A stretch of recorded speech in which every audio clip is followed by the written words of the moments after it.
Hey, Healing Fam. So today we're just going to vlog a little bit about what's the biggest mistake to do with your twin flame or soulmate when no matter which are you, the runner, the chaser, the divine feminine or divine masculine, what's the biggest no-no to do or the biggest mistake that we mostly as divine feminines make when our divine masculine starts to pull away or ghost us, right? Especially most times this is right after a immaculate love making session, right? Sex out of this world, intense, super unique connection on all levels, spiritually, physically, emotionally. You feel like kids. It's just like a intense bonding, and then they disappear. They start to pull back. They start to freak out, right? And then that starts to trigger us like, what do you mean? Come back, play with me. What do you mean? We're so freaking amazing. What are you doing? What can you possibly be ghosting me or pulling me back from this? I know you felt the same thing I felt. Like, I'm not crazy, right? Like, I'm not making this up. I'm not imagining this. This is not one-sided, right? And we know this. You know it through the core of your bones that this is real, that you are not just loving this person, or feeling this person is not feeling this. You didn't just imagine this, right? This wasn't just some crazy one night stand. This wasn't just it doesn't matter, right? It doesn't make sense. And because it doesn't make sense to them, and this is what they've been waiting for too their whole life, because it triggers what hasn't been being nurtured. It triggers the love that we haven't been getting, the love that's been missing, the missing piece, whatever it is. It triggers that, and in both of us, right?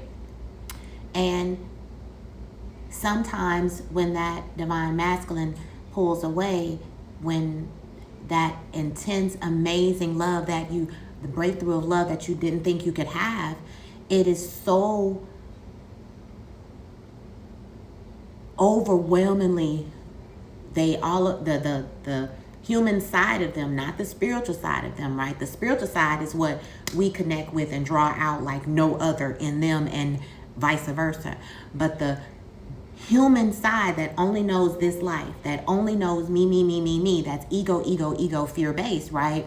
That if it doesn't understand it, it's something wrong with it, and it self-sabotages it or tries to get away from it. And that's what it tells the divine masculine to do when it comes into this divinely guided, spiritual, undeniably, amazingly love connection, okay? And so when they feel that way, that's a reflection of them. Even though it triggers divine feminine, like, what's wrong with me? How can I meet this person that's so amazing, has such a connection that's out of this world, and then all of this person is treating me worse than these people that run behind me that see my light that I don't want to give time of day to, right? And it starts to make you question yourself, but it's also what that's doing is giving you the opportunity, the divine feminine, to control that lower vibration ego human voice, and still know that this is what it is, but this is the opportunity for whatever it brings up in divine feminine to grow from, so that you can keep attracting from what you were attracting from, to be complete, whole, and the being of light that you are, and have that exact love that you have now seen that you can have, right? And either divine masculine raises up to that level, because that's what his opportunity is for as well. When that triggers him, when he starts to go, is a level for him to acknowledge and see that, and rise above that, right? But sometimes there's so much resistance of programming from the human side that they have to work through that a little more than divine feminine.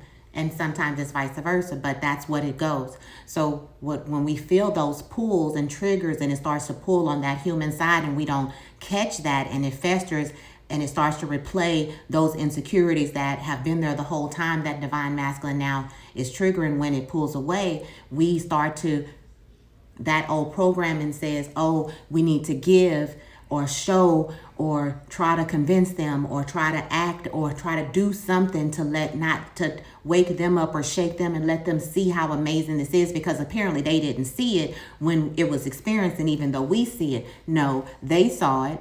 They're thinking about you just as much, and they are self-sabotaging and running away from it.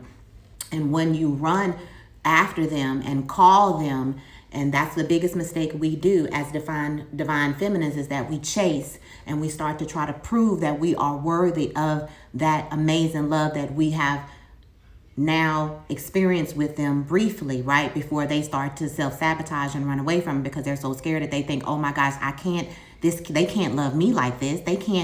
With me and all my flaws, this is what divine masculine goes through. Me and all my flaws, they can't possibly love me. She's too perfect. She's too amazing. She's everything that I ever wanted. She's wish fulfillment. She's everything that I didn't even think I could have. So this is going to end up just like all this other toxic stuff. And she's going to figure out who I am, and she's going to run away from me. And before this amazing, perfect angel and being that has come into my life that I know I love leaves me, I must self-sabotage this and run away from this. So it listens to all the lower vibration human lies about this is not too good, all the lower vibration people that's around that don't understand it because they haven't experienced it. They start to put in they shit and their ideas in the pot to further taint or confuse divine masculine, right? And so that's what happens. So it has all this stuff going on, plus it feels pressured to live up to that amazing thing, because it all the things that we have triggered in them needs to be dealt with, and it's starting to come up as well, all their insecurities, right?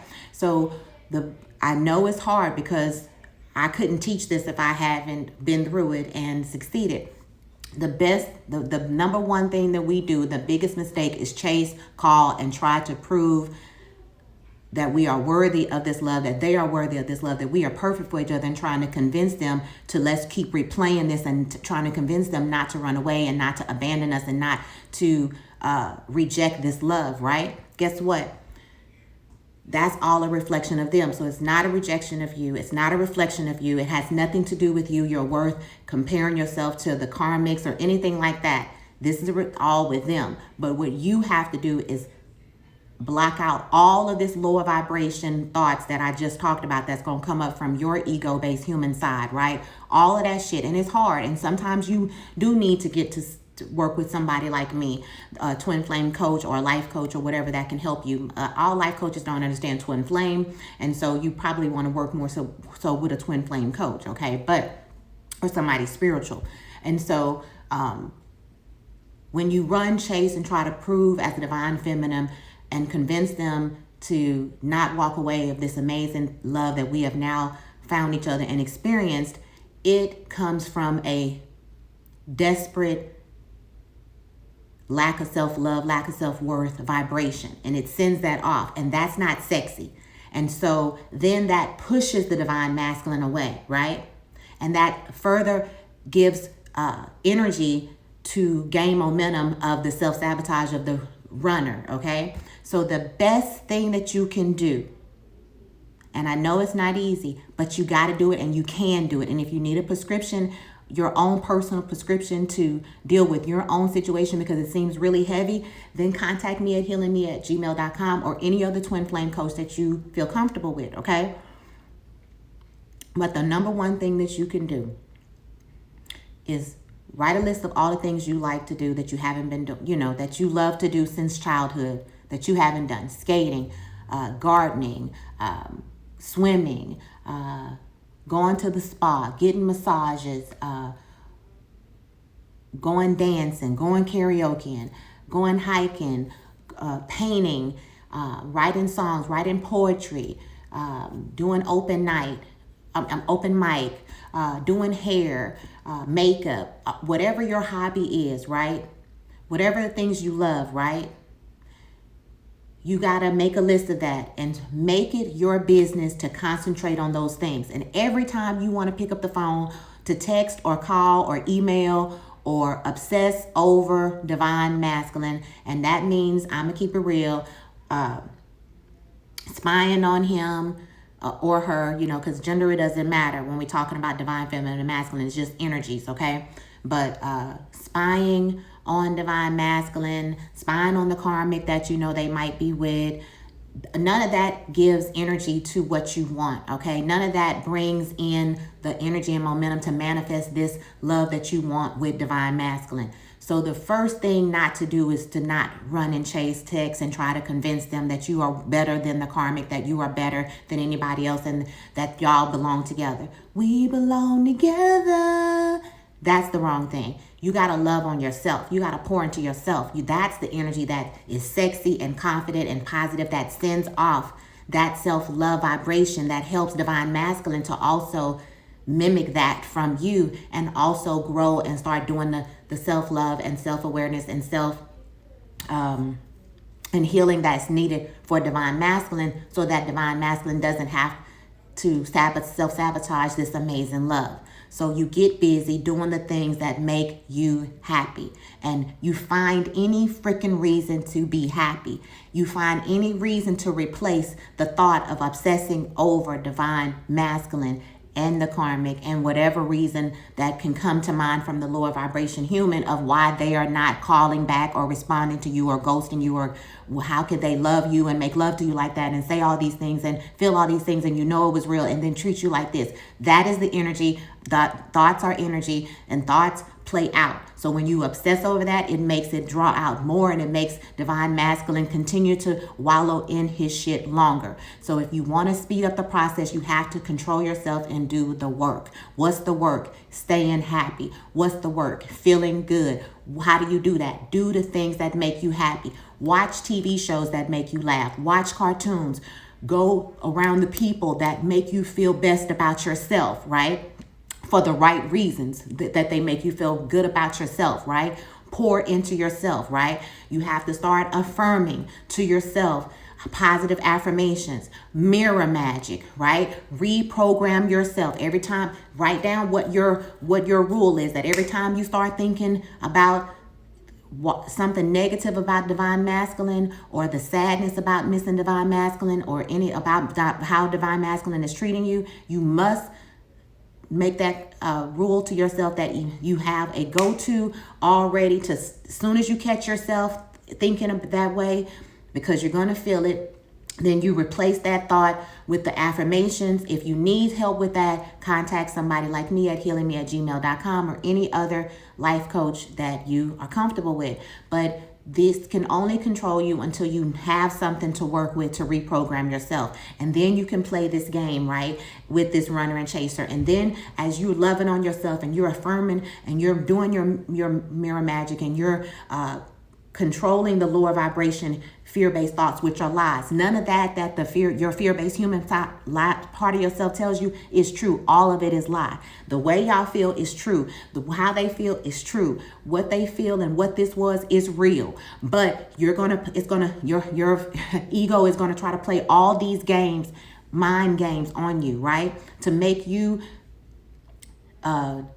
be fear-based, right? It's going to tempt you to be fear-based, to give into the fear. Keep your mind exactly. When you do think of your divine masculine, you only see and affirm and think they love me, they only love me, they adore me, they spoil me, they worship me, they surprise me, they are emotionally available, they are a friend, they are fun, they are a divine partner, they are a life partner, they are a communicator. You think only what you want, only that, and you envision you and your divine masculine only the way in the life that you want, right? Not them gaslighting you, not them not any of the negative. You keep your mind on the life that you want with your divine masculine only, okay? And that's what then gains momentum, and that's what then takes flight, and that's what then becomes alive and must show itself and wants to show itself. And that's what it means when it says what you are wanting is wanting you. I hope this helped. If you need me, you know how to contact me. I love the light in you, and I'll see you next time. Bye, divine feminines.